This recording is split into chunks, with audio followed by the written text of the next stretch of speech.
He kicked me out of my life with a bet. That's how it all started, just a joke between rich boys with too much wine and too little heart. I was working the night shift at this fancy restaurant in the Heights, hustling between tables, balancing pepper soup bowls, praying the soles of my cheap shoes wouldn't give out. Same routine, same tired faces, until I tripped near this guy's table, some jerk with gold rings and attitude to match. He shoved his chair back like I'd committed a crime. "Do you even know how much these shoes cost?" I apologized. Calm, respectful, until he called me a dirty village girl. My tray landed on a table. My hand landed on his face. The whole place froze. I should have been fired on the spot, but the way folks laughed, especially that table in the back, changed everything. They weren't just laughing. They were entertained. That's where he was sitting. Blake Crosswell, young tech billionaire, the face of a dozen finance magazines. Impeccable suit. Arrogant smirk. Eyes locked on me like I was a puzzle he hadn't figured out yet. His boys started daring him. "Marry her," they said.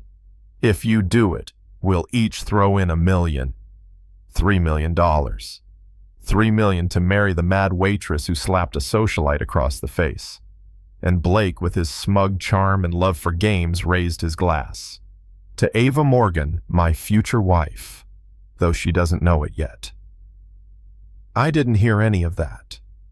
I was already storming off to the kitchen, fists clenched, heart pounding.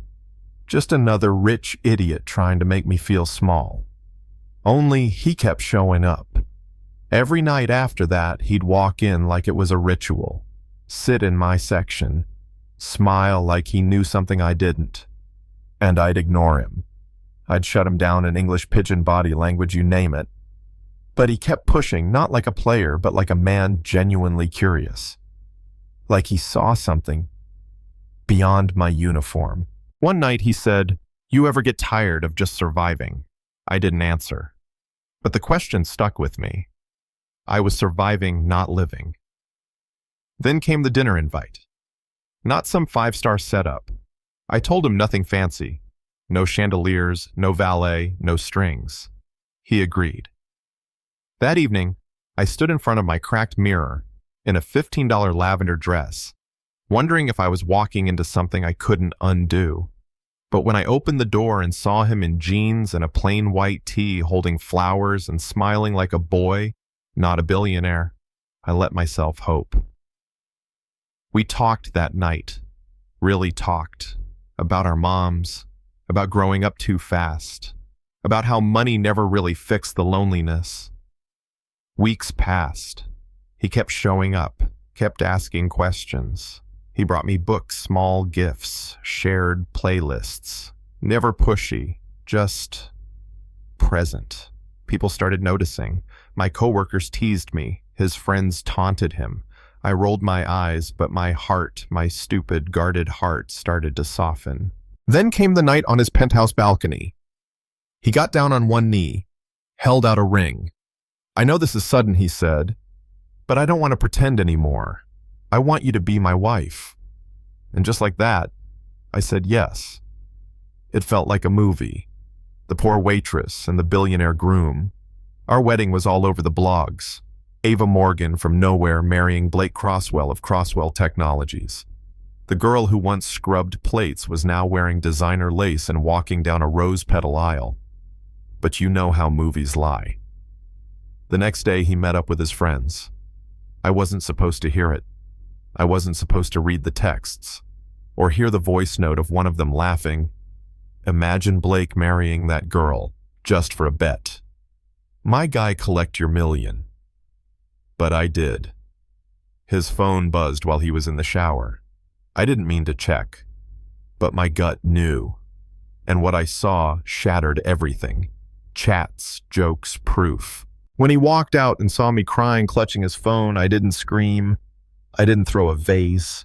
I just asked, "Tell me it's not true." And he said nothing. Silence is louder than a lie. I packed my things, left that golden mansion with nothing but a duffel bag and a heart cracked clean down the middle. He begged, Said he didn't take the money, that it started as a bet, but what he felt now was real. I didn't care. I needed to breathe without choking on betrayal. But he didn't give up. He sent flowers, simple ones, my favorites. Books I'd once mentioned. Notes handwritten in shaky cursive. Messages like, "You were never a game to me." I ignored them all, until one night I saw him sitting at the corner of my favorite cafe. No big scene, no flash. I didn't take the money, he said. I cut them off. All of them. You can hate me forever, but don't think for a second that what we had was fake. He didn't ask me to come back. He just knelt right there on the floor and said, "Let me earn you one day at a time." And for the first time, I didn't feel like a bet. Weeks later, I agreed to dinner. At his place. No fancy setup. Just home-cooked food, candles, soft jazz. He looked me in the eye and said, "This time, it's just us. No games, no lies. Just love."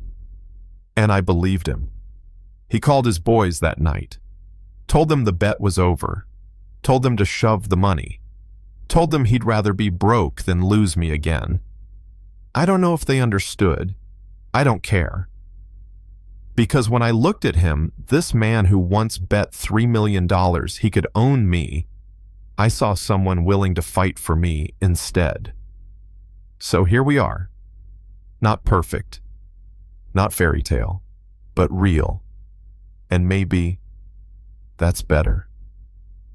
So tell me, if you were in my shoes, would you forgive a man who made a game out of your heart? Or would you walk away forever?